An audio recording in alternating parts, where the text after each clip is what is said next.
Welcome back to Almost Famous, Lost Heroes and Forgotten Legends, the podcast dedicated to unearthing the real stories buried beneath layers of simplified history. If you're like me, you're probably tired of hearing the same old narratives, the same celebrated figures, while countless other brilliant, pivotal lives gather dust in the archives. Our mission, you see, is to correct those historical oversights, to shine a light on the trailblazers whose contributions were overlooked, suppressed, or just plain lost to time. We believe that understanding these forgotten legacies can truly inform our present and shape a more just future. Today, we're diving into a more recent legend.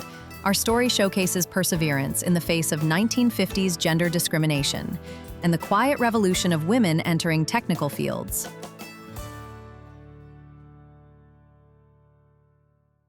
Picture a workshop in Burbank, California. It's 1955. The air smells like sawdust, turpentine, and melting plastic. It's loud, industrial.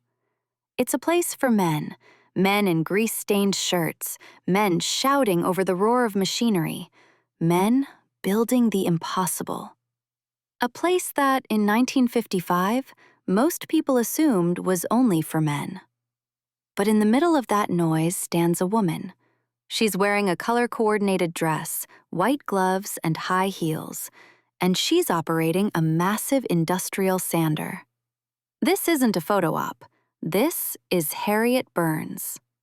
If you've ever walked down Main Street, USA, or looked up at the Matterhorn, or watched a robotic bird sing in the Tiki Room, you have seen her work. She was the first woman ever hired by Walt Disney Imagineering in a creative capacity. She helped invent the theme park industry as we know it, armed with a drill press and a strand of pearls.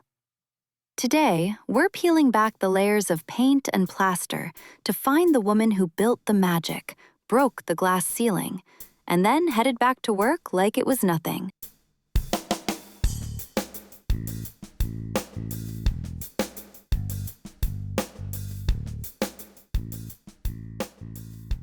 To understand Harriet Burns, you have to understand the era she was working in. We're talking about the mid-50s.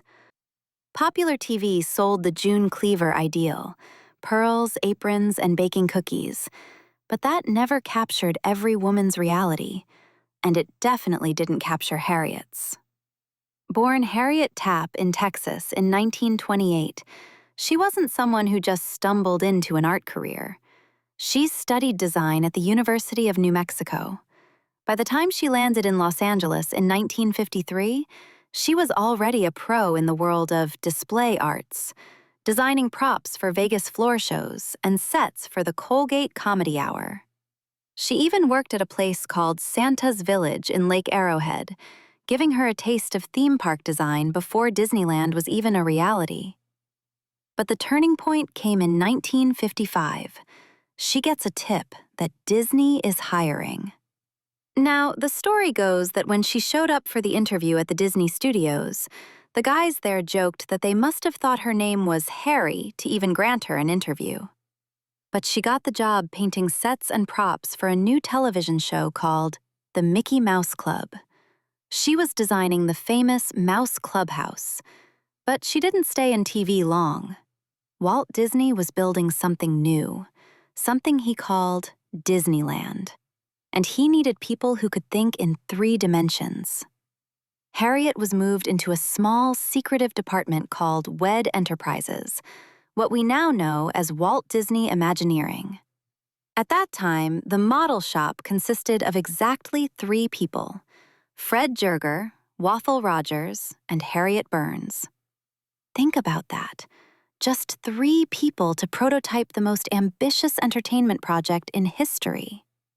This brings us to one of our core themes today: model making and prototype development.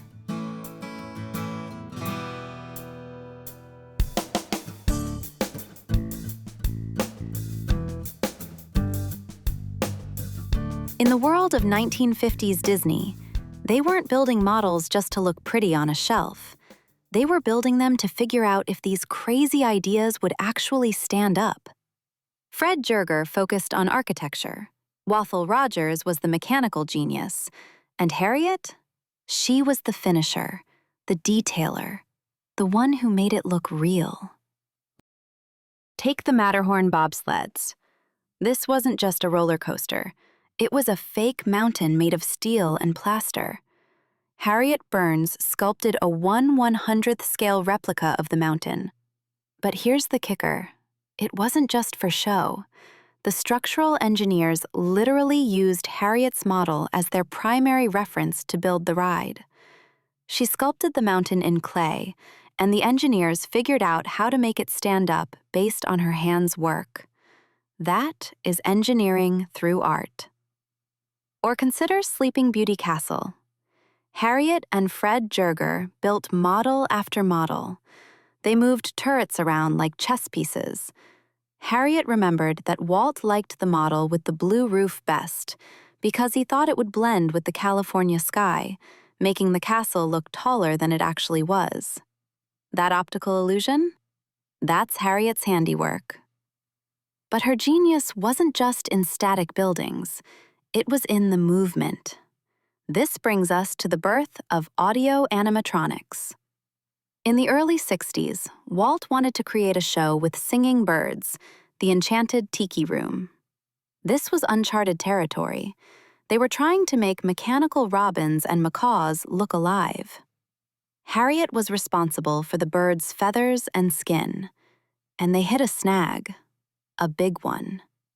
They had figured out the mechanics to make the birds' chests expand and contract so it looked like they were breathing. But they couldn't find a material that looked right. When the bird exhaled, the fabric would bunch up. Harriet later said, "They looked like they had mites." It ruined the illusion. So, what does an investigative mind do? They observe. Harriet was in a meeting with Walt Disney, and she noticed he was wearing a cashmere sweater. She watched his elbows. When he bent his arm, the cashmere stretched. When he straightened it, the fabric smoothed out perfectly. No bunching. That was the eureka moment. Harriet realized that custom-woven cashmere had the exact elasticity needed to mimic biological skin movement. She sourced the fabric, applied the feathers, and suddenly, the birds were alive. That is the intersection of high fashion and high-tech engineering.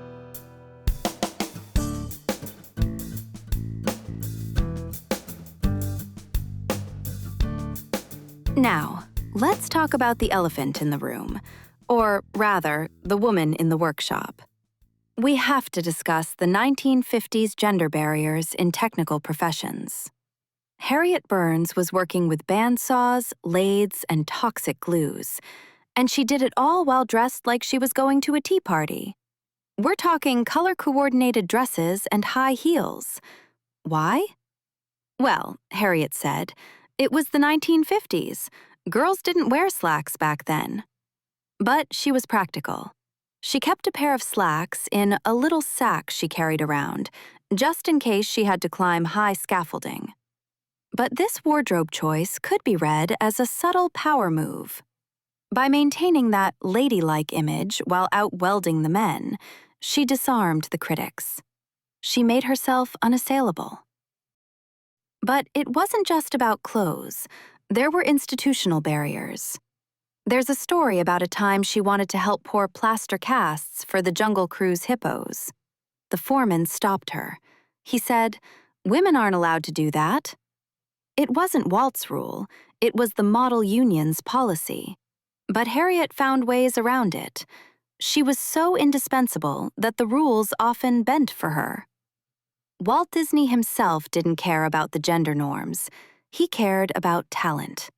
He put Harriet on TV, on his show The Wonderful World of Color, showcasing her as a key part of the team. Marty Sklar, another Disney legend, famously called her Walt Disney's favorite Imagineer. Yet even the favorite had to navigate a man's world. This brings us to her legacy of mentorship. Because Harriet didn't pull the ladder up behind her, she built a staircase.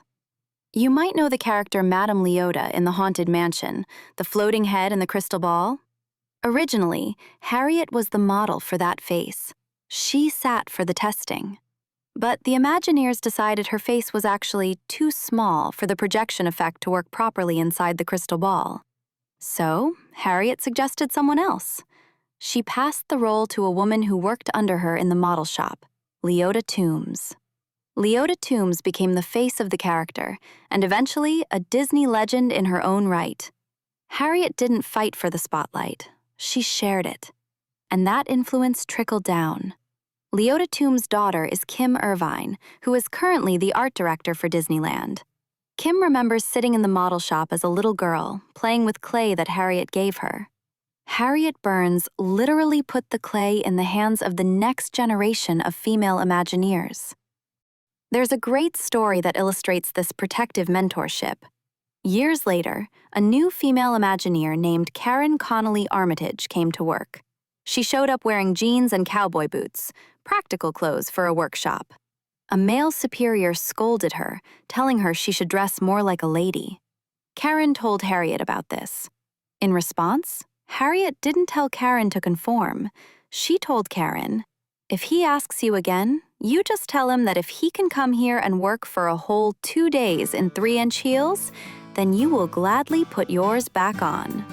She defended the right of the next generation to be comfortable in a way she wasn't allowed to be.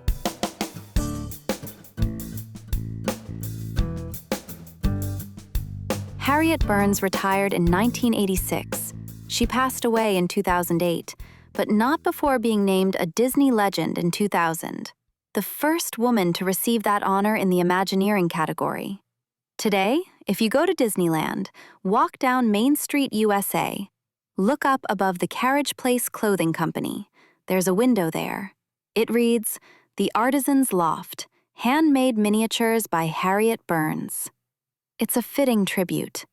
But her real monument isn't a window. It's the fact that today, women in Imagineering wear hard hats and steel-toed boots. Their presence is far more normalized, even though inequities remain. Harriet Burns walked in high heels so they could run in boots. The same hands that once were expected only to tend the home were more than capable of shaping the machines that built the modern theme park.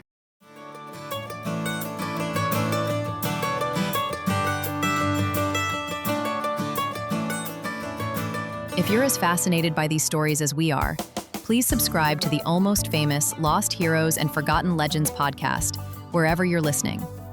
Your subscription helps us unearth more of these crucial narratives and ensures they get the recognition they deserve. We want to hear from you. What almost famous figure do you think deserves more recognition? Leave a comment, a review, or join the conversation and suggest future topics on our main YouTube channel, Almost Famous Lost Heroes and Forgotten Legends, helping us continue this vital work. Join us next time as we delve into another forgotten tale of unknown scientists, lost explorers, overlooked artists, or inventors on Almost Famous.